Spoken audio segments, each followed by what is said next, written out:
Ukrainian President Volodymyr Zelensky's planned visit to the White House took an unexpected turn on Friday as he was publicly chastised by President Donald Trump and Vice President Vance after what was meant to be a productive series of talks. The encounter, initially hoped to end with the signing of a minerals deal that would strengthen ties between Ukraine and the U.S., quickly descended into a heated confrontation, leaving both parties at an impasse. The tensions began to escalate when Vice President Vance suggested that the path to peace for Ukraine may lie in engaging with Russian President Vladimir Putin, a stance that clashed directly with Zelensky's position. The Ukrainian president, citing Russia's prior aggressions and failed ceasefires, pushed back, accusing the U.S. of advocating for diplomacy that would ultimately leave Ukraine vulnerable to further Russian expansion. The situation worsened when Vance accused Zelensky of being disrespectful,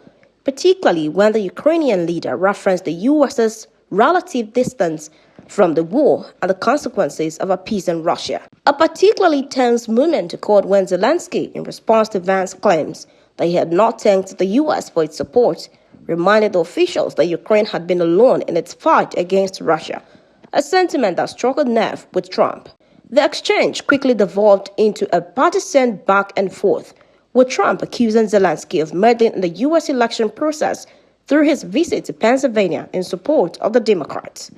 The meeting reached a boiling point when Vance insisted that Zelensky just says thank you, but the Ukrainian leader, determined to defend his country's position, resisted, leading Trump to express frustration with Zelensky's attitude. The meeting ultimately ended abruptly, with Zelensky being sent out of the White House before the scheduled press conference could even take place. The minerals deal, once anticipated to solidify a deeper U.S.-Ukraine partnership, was left unsigned. Trump's social media post shortly after summed up the discord: "Come back when you are ready for peace." Putin, it's very tough for me to make a deal with that kind of hate. He's got tremendous hatred, and I understand that, but I can tell you the other side isn't exactly in love with, him either. So it's not a question of alignment. I'm aligned with the world. I want to get the thing set. I'm aligned with Europe. I want to see if we can get this thing done. You want me to be tough? I could be tougher than any human being you've ever seen. I'd be so tough. But you're never going to get a deal that way, so that's the way it goes. All right, one more question. I will respond to this. So look, for 4 years in the United States of America, we had a president who stood up at press conferences and talked tough about Vladimir Putin, and then Putin invaded Ukraine and destroyed a significant chunk of the country. The path to peace and the path to prosperity is maybe engaging in diplomacy. We tried the pathway of Joe Biden of thumping our chest and pretending that the President of the United States' words mattered more than the President of the United States' actions. What makes America a good country is America engaging in diplomacy. That's what President Trump is doing. Can I ask you? Sure. Yeah? Yeah. Okay. So he occupied our big parts of Ukraine, part of East and Crimea. So he occupied it on 2014.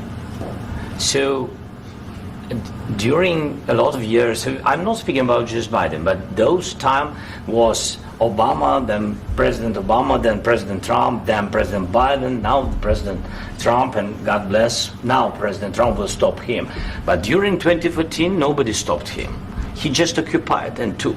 He killed people. You know what the contact 2015. 2014 and 2014. Yeah. So I was not here. Yeah, but that's exactly right. Yes, but during 2014 till 2022, the situation the same. The people have been dying on the contact line. Nobody stopped him. You know that we had conversations with him, a lot of conversation, my bilateral conversation, and we signed with him, me, like a new president. In 2019, I signed with him the deal. I signed with him, Macron and Merkel, we signed ceasefire. Ceasefire. All of them told me that he will never go. We signed with him with gas contract. Yes, but after that, he broke this ceasefire. He killed our people and he didn't exchange prisoners. We signed the exchange of prisoners, but he didn't do it. What kind of diplomacy, JD, you are speaking about? What do you mean? I'm talking about the kind of diplomacy that's going to end the destruction of your country. Yes, but if you Mr. President, with respect, I think it's disrespectful for you to come into the Oval Office and try to litigate this in front of the American media. Right now, you guys are going around and forcing conscripts to the front lines because you have manpower problems. You should be thanking the President for trying to bring it into this conflict. Have you ever been to Ukraine that you say what problems we have? I have been to. Count once. I've actually watched and seen the stories, and I know what happens is you bring them on a propaganda tour, Mr. President.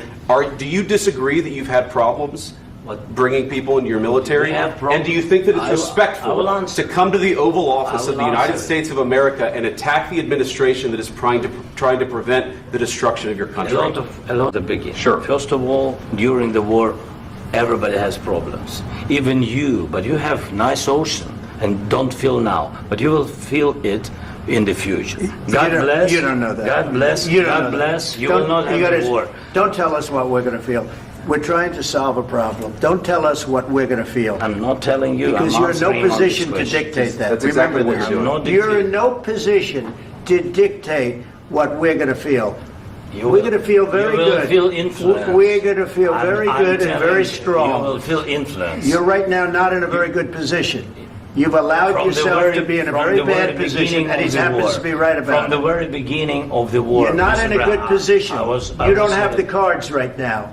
With us, you start having I'm not playing cards. Right now, you don't. You're playing cards. Mr. President. You're playing cards. Serious. You're gambling I'm with the lives of millions of people. You're gambling with World War III. You're gambling with World War III.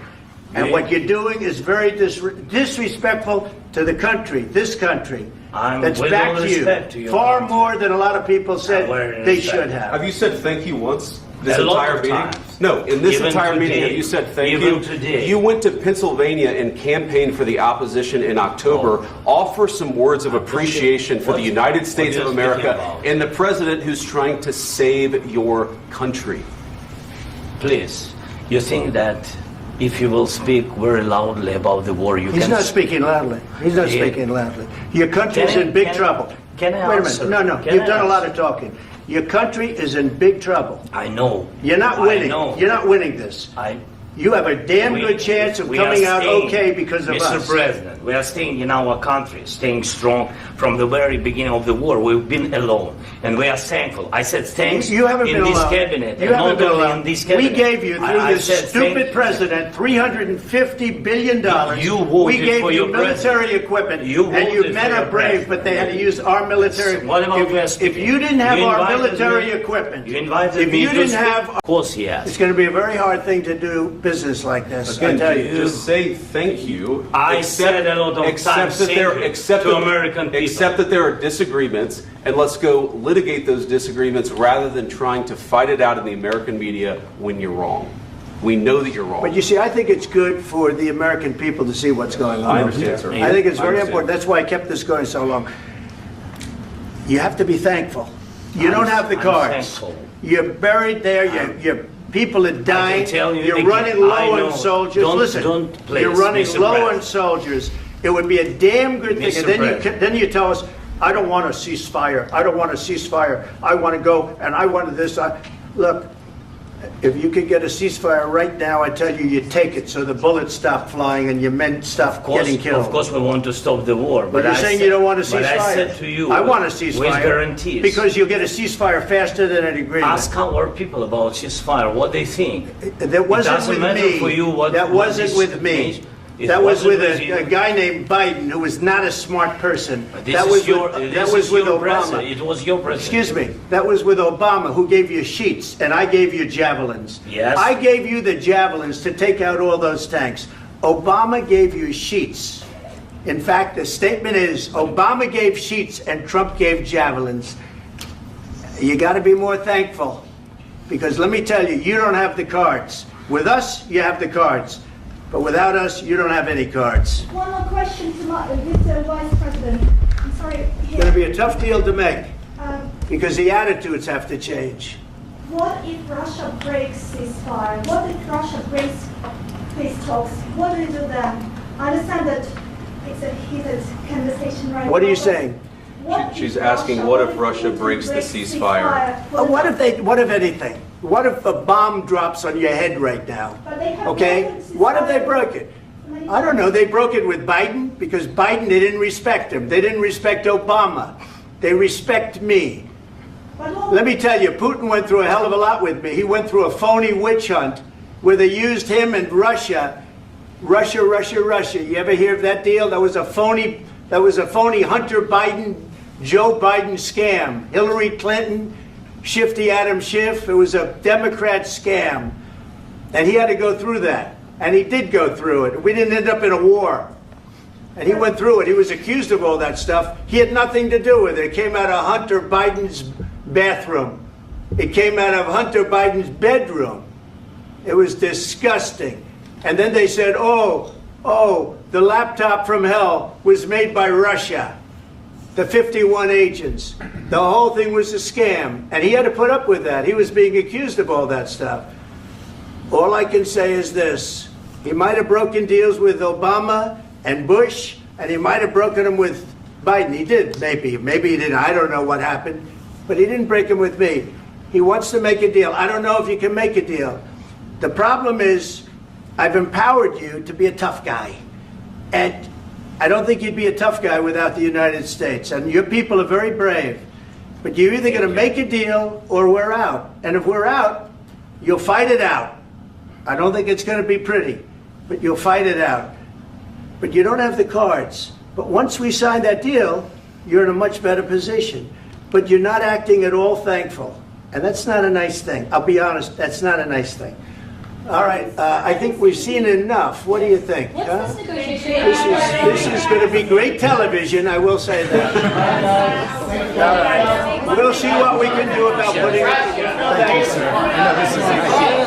As Zelensky left Washington, the diplomatic fallout from this clash raised major questions about the future of Ukraine's relationship with its primary Western ally. With both leaders on opposite sides of the conflict's potential resolution, the incident left many wondering if Ukraine's push for sovereignty and support might be compromised by a shift in U.S. foreign policy. The implications of this extraordinary exchange could reverberate across Europe as the war in Ukraine remains a pivotal issue for global security. Cassandra Yunumbe, Eagles FM News.